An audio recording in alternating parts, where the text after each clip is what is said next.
6호 태풍 카눈 한반도를 향해 북상하고 있습니다. 이 태풍 경로가 전례 없는 경로로 올라와서 내일 오전 남해안에 상륙한 뒤 한반도를 관통할 것이라는 예보입니다. 자세한 태풍 전망 김재훈 기상 전문 기자와 알아보겠습니다. 안녕하세요. 안녕하십니까? 자, 저희가 카눈의 경로가 조금이라도 바뀌기를 좀 기대해 봤는데 지금 예보로는 한반도를 관통할 것이다라는 예보가 나와 있습니다. 일단 지금 현재 카눈 어디에 있고 세력은 어느 정도입니까? 네, 현재 태풍 카눈은 이제 제주 서귀포 남동쪽 약 270km 부근 해상에서 북상을 하고 있습니다. 네. 이 중심 세력을 좀 살펴보면 좀 눈에 띄는 변화가 있는데요. 오전보다 세력이 더 강해졌습니다. 기압이 낮으면 낮을수록 이제 태풍은 더 강하다는 것을 의미를 하는데 오전에는 이제 중심 기압이 970에서 975헥토파스칼 정도였거든요. 네네. 그런데 이제 지금은 이 태풍 카눈이 965헥토파스칼로 이제 세력이 조금 더 강해졌습니다. 이 중심 최대 풍속은 초속 한 37m 정도 되고요. 시속으로 환산을 하면 시속 133km 정도 되는 아주 위력적인 강풍을 동반하고 있습니다. 이 정도면 가로수가 뽑히고 또 전신주가 쓰러질 수 있는 정도의 위력을 좀 보이고 있다라고 생각을 하시면 되겠습니다. 이 태풍은 현재 이제 시속 13km 정도로 북상을 하고 있는데요. 이 정도 속도면 사람이 이제 좀 가볍게 뛰는 조깅 정도 속도인데 그만큼 이제 태풍이 느리게 북상을 하고 있습니다. 지금 이제 태풍의 또 하나의 특징이 강풍 반경, 그러니까 태풍의 영향 반경이 상당히 크다는데요.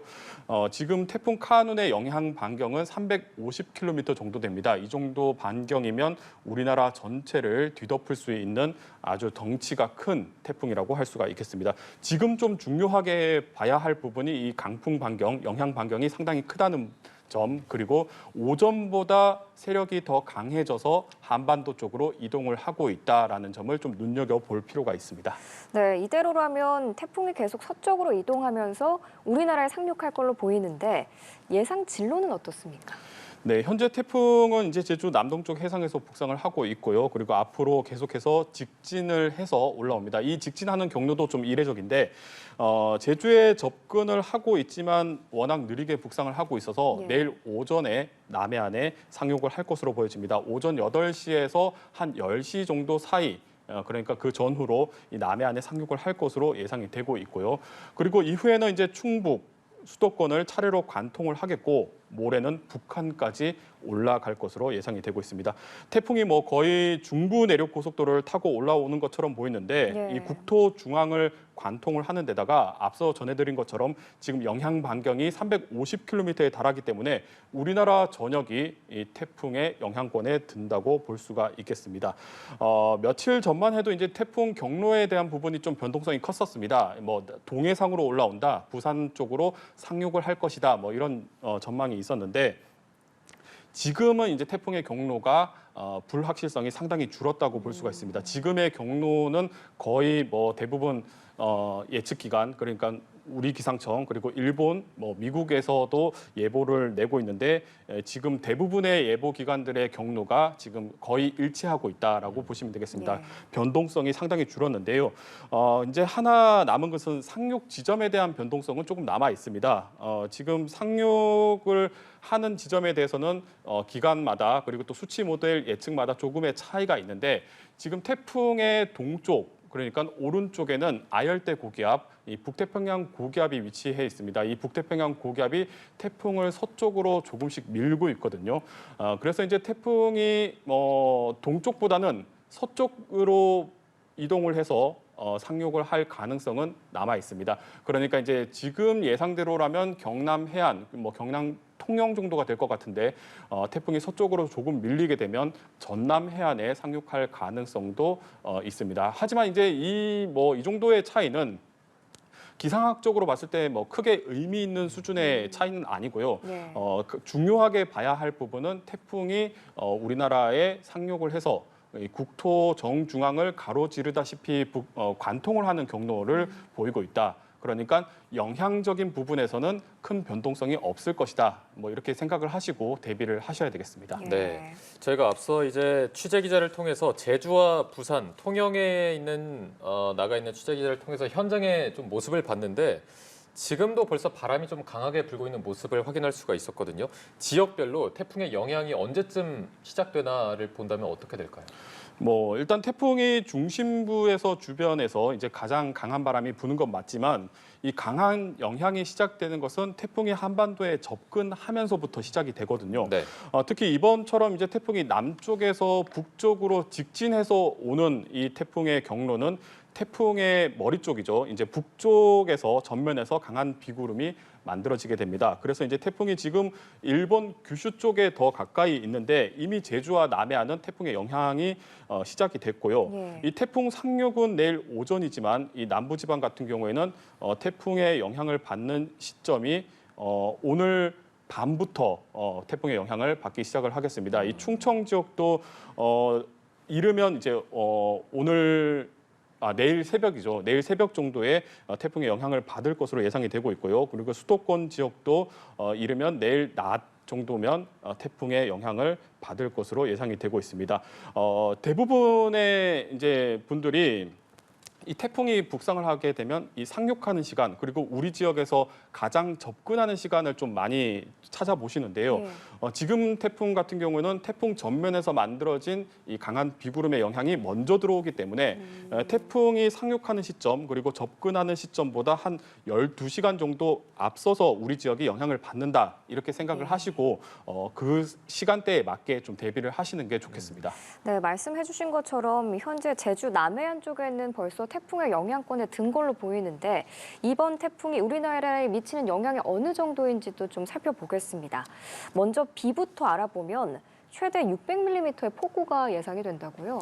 네, 그렇습니다. 이번 태풍 매우 많은 비를 동반하는 것이 또 특징입니다. 특히 경로상에 이제 한반도 정면에서 들어와서 또 관통을 하기 때문에 1차적으로 이제 앞서 전해드렸지만 태풍 전면에서 만들어진 비구름이 먼저 유입이 됩니다.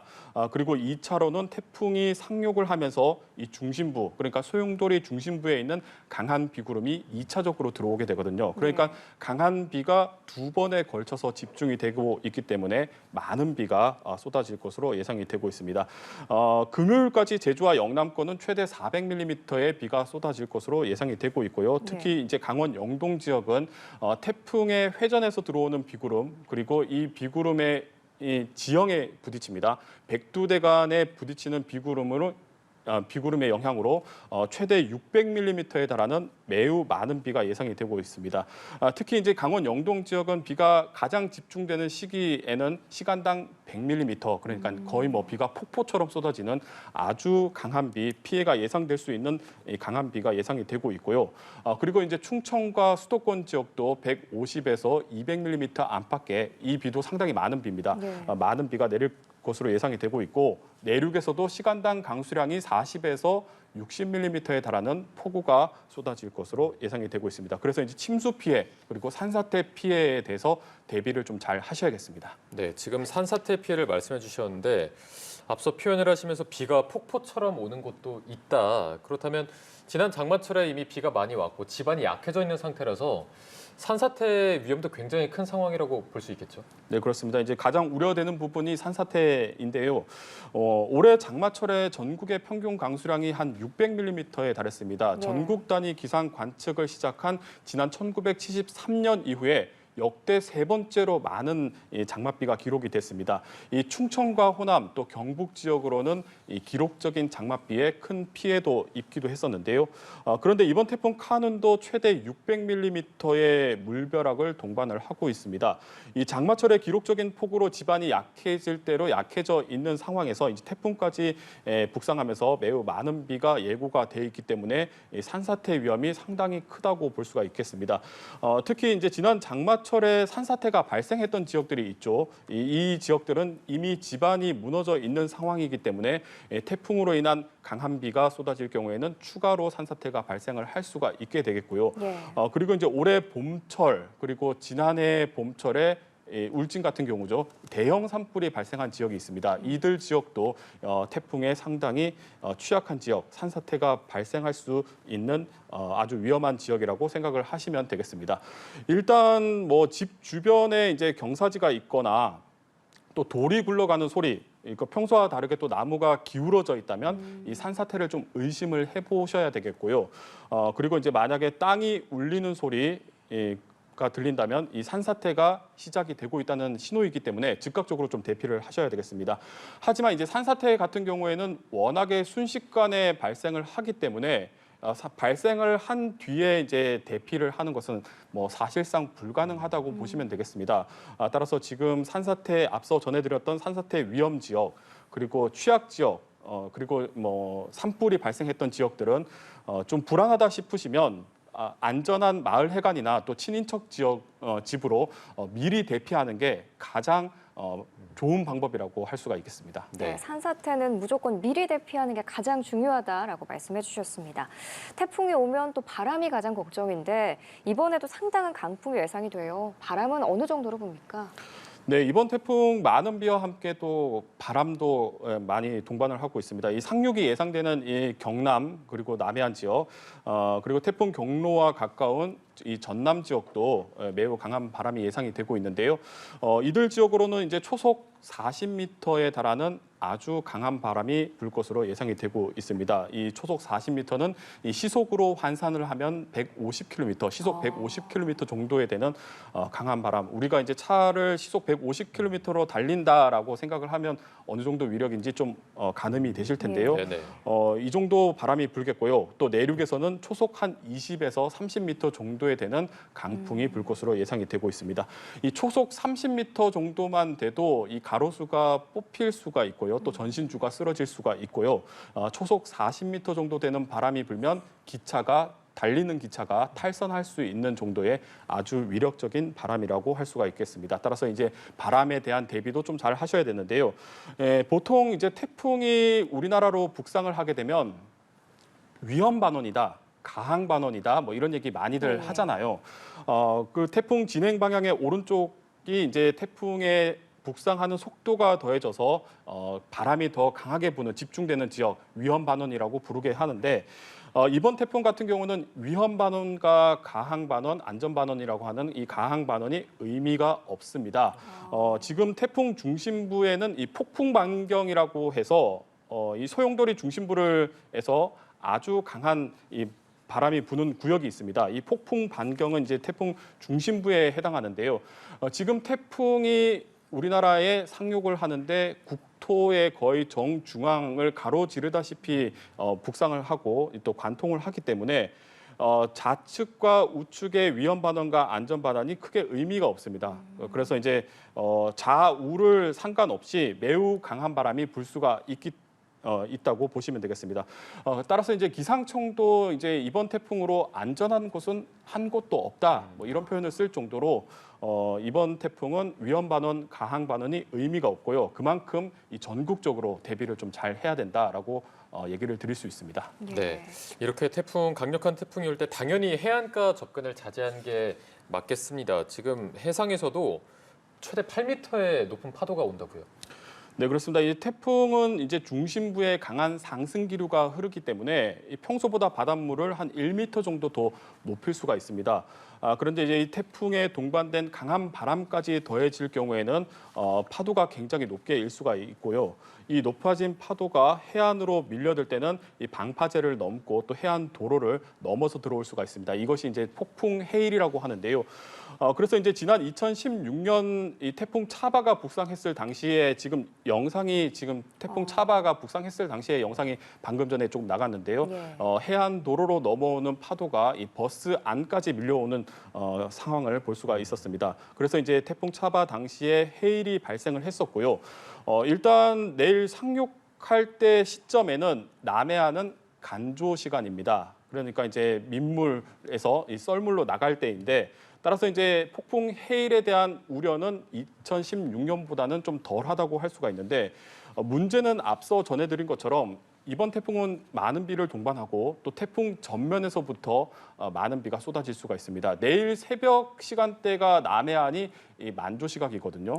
그래서 이제 태풍이 상륙하기 전에 많은 비가 집중이 되는 데다가 만조까지 겹치게 될 경우에는 차오른 빗물이 바다로 빠져나가지가 못합니다. 역류를 하게 되고 침수 현상이 발생을 할 수가 있습니다.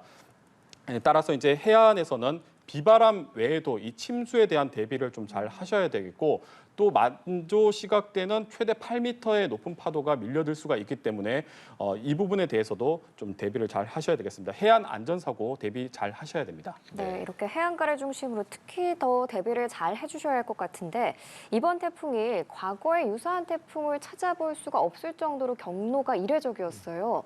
이런 특이한 경로를 가지는 이유가 있을까요? 네, 이번 태풍 좀 잘 살펴보면 뭐 중국을 향하다가 유턴을 했고 네. 또 일본으로 가다가 다시 V자로 꺾어서 결국은 이제 한반도로 올라오게 되는데요. 그래서 이제 갈지자 뭐 횡보를 하는 태풍이다. 뭐 이렇게 언급이 되고 있죠. 그런데 이제 또 하나 특징적인 것이 있습니다. 보통 이 태풍이 한반도를 관통할 때는 서해나 남에서 올라와서 이 동해로 빠져나가는 경로를 보이는 게 일반적이거든요. 네. 그래서 이제 C자형, 커브형을 트는 태풍들이 많은데 이번 태풍 같은 경우에는 이제 서해로 그러니까 이 일본 쪽에서 와서 서해 쪽으로 나가는 서쪽으로 이동하는 경로를 보이고 있습니다. 그러니까 기존에 발생했던 태풍들과는 좀 반대되는 역주행을 하는 뭐 태풍이다라고 볼 수가 있는데요. 태풍은 이제 북태평양 고기압의 가장자리를 따라서 이동을 하게 되는데 이번 태풍 같은 경우에는 이 북태평양 고기압의 가장자리만 타는 것이 아니라 이 태풍 주변에 3개의 고기압이 위치해 있었는데 이 3개 고기압에 둘러싸이면서 태풍이 굉장히 이례적으로 움직였습니다. 네. 태풍은 이제 북태평양 고기압뿐만 아니라 이제 이런 큰 고기압을 뚫고 들어올 수가 없거든요. 그래서 이제 고기압의 가장자리를 따라서 움직이게 되는데요. 태풍이 이제 중국 쪽으로 향할 때는 우리나라 상공을 뒤덮고 있는 대륙의 열 고기압에 의해서 막히다 보니까 태풍이 유턴을 하고 동쪽으로 이동을 하게 됐습니다. 그런데 이제 태풍이 동쪽으로 이동을 하다 보니까 북태평양 고기압을 만나게 됐거든요. 그래서 북태평양 고기압 때문에 더 이상 동쪽으로 가지 못하고 다시 한번 정체를 하게 되는데요. 그래서 이제 고기압과 고기압 사이에 있는 그 틈을 따라서 올라오게 되는데 그게 바로 우리나라 한반도 쪽으로 올라오게 되는 겁니다. 따라서 이제 태풍이 고기압에 둘러싸여 있다가 가장자리를 따라서 움직이는데 그 틈이 이제 우리나라 쪽으로 벌어지면서 이상 경로를 보이고 우리나라 쪽으로 올라오게 됐다라고 보시면 되겠습니다. 그리고 이제 이 태풍 동쪽에 북태평양 고기압이 이제 딱 자리를 잡고 있다 보니까 태풍이 평소와 다르게 동쪽으로 전향을 하지 못하고 그대로 직진 북쪽으로 올라오게 되고 아주 이례적인 경로로 한반도를 남에서 북쪽으로 관통하는 경로를 보이고 있다라고 생각을 하시면 되겠습니다. 네, 이렇게 전례 없는 경로로 올라오는 거기 때문에 저희가 유사한 진로로 이동을 했거나 유사한 규모를 가진 태풍들을 보면서 그때 당시에 피해 지역은 어땠고 피해 규모는 어때서 이런 부분들을 좀 대비하면서 예방을 해야 될 텐데 과거에 어떤 태풍들이 좀 비슷한 규모나 진로를 보였습니까? 네, 이번 태풍 워낙에 이례적으로 올라오고 있기 때문에 이 사실상 뭐 전례 없는 경로로 올라오고 있다라고 좀 보시면 될 것 같습니다. 뭐 사실 이제 사상 처음으로 뭐 아까 전달해 주셨겠지만 사상 처음으로 이제 남북을 종단하는 태풍이다. 뭐 이렇게 얘기가 되고 있는데요. 네. 그리고 또 아까 뭐 얘기 드렸지만 서쪽에서 그러니까 동쪽에서 서쪽으로 이동하는 경로도 일반적이지가 않기 때문에 뭐 아주 이례적이다라고 볼 수가 있습니다. 그런데 이제 그나마 유사했던 태풍이 34년 전 그러니까 1989년에 이 한반도에 상륙한 태풍 주디를 좀 들 수가 있는데요. 당시 뭐 주디 지금 그래픽으로 나가고 있는데요. 이 주디 같은 경우도 일본 규슈 쪽에서 이 남해안 저 당시에는 이제 전남 해안에 상륙을 했고요. 그리고 호남 지역을 관통을 해서 이 서해상으로 나갔습니다. 하지만 이제 이번 태풍 카눈의 경우는 이 남해안에 상륙해서 북한까지 올라가는 그러니까 해상 쪽으로 빠져나가지 않고 남북을 종단하는 경로를 보이고 있기 때문에 뭐 똑같다라고는 얘기는 할 수 없지만 그나마 유사한 경로를 보이고 있고요. 그리고 태풍 주디 같은 경우는 이제 특징이 규슈 내륙 쪽에 가까이 붙어서 들어왔습니다. 네. 규슈 지방에 보면은 높은 산들이 있어요. 그래서 이제 태풍이 규슈 지방으로 근처에 접근하게 되면 태풍이 약화를 시작을 합니다. 그래서 태풍 주디 같은 경우에는 규슈를 거쳐오면서 태풍이 1차적으로 약화를 했고 예. 상륙했을 당시에는 중심 기압이 980에서 990 헥토파스칼, 중심 최대 풍속이 초속 한 23m 정도밖에 안 됐었거든요. 근데도 불구하고 그런 약한 세력인데도 불구하고 이 남해안에 300mm가 넘는 비가 쏟아졌고요. 그리고 재산 피해가 1,000억 원이 넘게 발생을 했습니다. 그런데 이번 카누는 규슈를 쪽을 지나오면서도 세력이 약해지지 않고요. 네. 그리고 앞서 전해드렸지만 이 세력이 오히려 더 오전보다 강한 상태로 한반도에 접근을 하고 있습니다. 이전 태풍들보다 훨씬 더 강하게 내륙을 들어오고 있고 또 내륙을 관통할 것으로 예상이 되고 있기 때문에 당시 주디보다도 훨씬 더 강한 영향을 줄 수 있다라고 생각을 하시면 될 것 같습니다. 네, 그나마 비슷했던 이 태풍 주디보다는 카눈이 훨씬 더 강할 것이다. 이렇게 예측을 해주셨습니다. 이번 태풍이 과거에 그 2002년에 기록적인 피해를 안긴 루사보다도 좀 더 위험할 것이다. 이런 분석이 있습니다. 왜 그런 건가요? 네, 이번 태풍 가장 큰 특징이라고 하면 이제 세력과 속도입니다. 먼저 세력을 보면 일본 규슈 서쪽을 지나오는데도 세력이 더 강해지고 그리고 이제 그 세력이 유지한 상태로 우리나라에 상륙할 것으로 예상이 되고 있는데요. 지금 남해안의 이제 수온을 보면 이 평년보다 한 2도 정도 높은 29도 안팎이 유지가 되고 있습니다. 이 태풍은 수증기가 에너지 원이거든요. 그래서 이제 태풍에 더 많은 에너지를 공급받을 수가 있기 때문에 높은 따뜻한 바다를 지나면요. 그래서 이제 태풍이 세력이 유지가 된 상태로 한반도에 상륙을 하는 게 하나의 또 특징입니다. 보통 이제 우리나라로 올라오는 태풍들은 중위도 지역으로 올라오게 되면 이 편서풍을 만나게 되고 또 상대적으로 이 바다가 좀 차가워지기 때문에 이 세력을 좀 약해지는 게 일반적인데 이번 태풍 같은 경우에는 올라오면서 지금 발달을 했고 또 그 발달한 세력이 유지한 상태로 들어오기 때문에 상당히 좀 위험하다라고 볼 수가 있겠고요. 그리고 이제 두 번째 특징이 이동 속도입니다. 지금 태풍이 상당히 느린 속도로 북상을 하고 있고 네. 또 우리나라 관통을 할 때도 상당히 느리게 관통을 할 것으로 예상이 되고 있거든요. 지금 다른 일반적인 태풍들보다 한 절반 정도의 속도로 우리나라를 관통을 할 것으로 예상이 되고 있습니다. 태풍이 이렇게 느리게 이동할 경우에는 좀 우리나라에 머무는 시간이 더 많이 늘어나기 때문에 더 많은 영향을 받을 수가 있고 더 많은 비가 누적이 될 수가 있습니다. 그래서 이제 그런 태풍이 바로 이제 2002년에 기록적인 피해를 안긴 태풍 루사인데요. 이 태풍 루사가 당시에 시속 15km 정도의 속도로 아주 느리게 우리나라를 관통하면서 굉장히 많은 비를 뿌렸습니다. 그런데 이번 태풍 카눈이 루사보다는 세력이 좀 약하긴 하지만 관통할 때 속도가 한 시속 한 20km 안팎이 될 것으로 보고 있거든요. 그러니까 루사랑 비슷한 속도로 한반도를 관통을 하는데 당시 루사보다 관통하는 경로가 더 깁니다. 그러니까 더 오랫동안 우리나라에 영향을 줄 수 있기 때문에 루사 못지않게 뭐 특정 지역에서는 굉장히 많은 비가 쏟아질 수 있습니다. 물론 루사의 경우는 이 강릉의 하루 강수량이 800mm가 넘는 기록적인 폭우가 쏟아졌기 때문에 그 정도의 비까지는 아닐 수는 있지만 지금 예보상으로 600mm가 나와 있죠. 네. 이 비가 상당히 많은 비입니다. 그래서 이 정도 그것에 못지않은 상당히 많은 비가 쏟아질 수 있다고 생각을 하시고 대비를 하셔야 되겠습니다. 네, 지금 이런 태풍을 저희가 내용들을 종합해 봤을 때는 집 밖으로 나가지 않는 게 가장 중요해 보이고 집도 안전하지 않은 지역이면 미리 좀 대비를 해야 될 것 같은데 대비해야 될 사항 어떤 게 있는지 한번 쭉 다시 한번 짚어주시죠. 네, 먼저요. 태풍은 매우 강한 바람을 몰고 오기 때문에 이 강풍으로 인한 시설물 피해 대비 잘 하셔야 되겠습니다.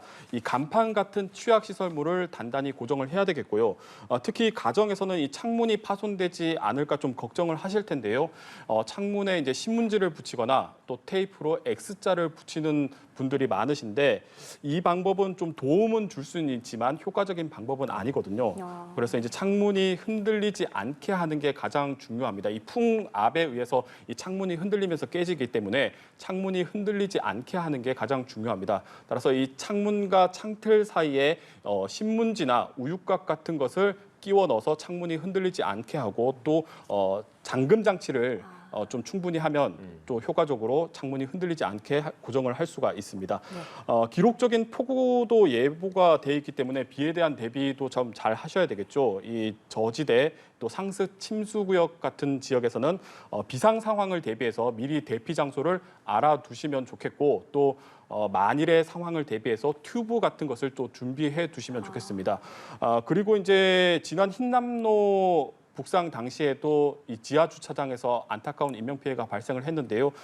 태풍의 영향이 시작되면 절대로 바깥으로 나가지 말고 또 안전한 실내에 머무는 게 가장 중요하다고 할 수가 있겠습니다. 이 대피하는 상황을 제외하면 실내에서 머물면서 이 태풍이 완전히 물러갈 때까지는 TV나 또 라디오 같은 이 재난 방송을 좀 파악을 하면서 태풍 상황을 수시로 확인하고 거기에 대비를 하시는 게 좋겠습니다. 네, 알겠습니다. 지금까지 제6호 태풍 카눈의 전망과 관련해서 김재훈 기상 전문 기자와 얘기 나눠봤습니다. 고맙습니다. 고맙습니다.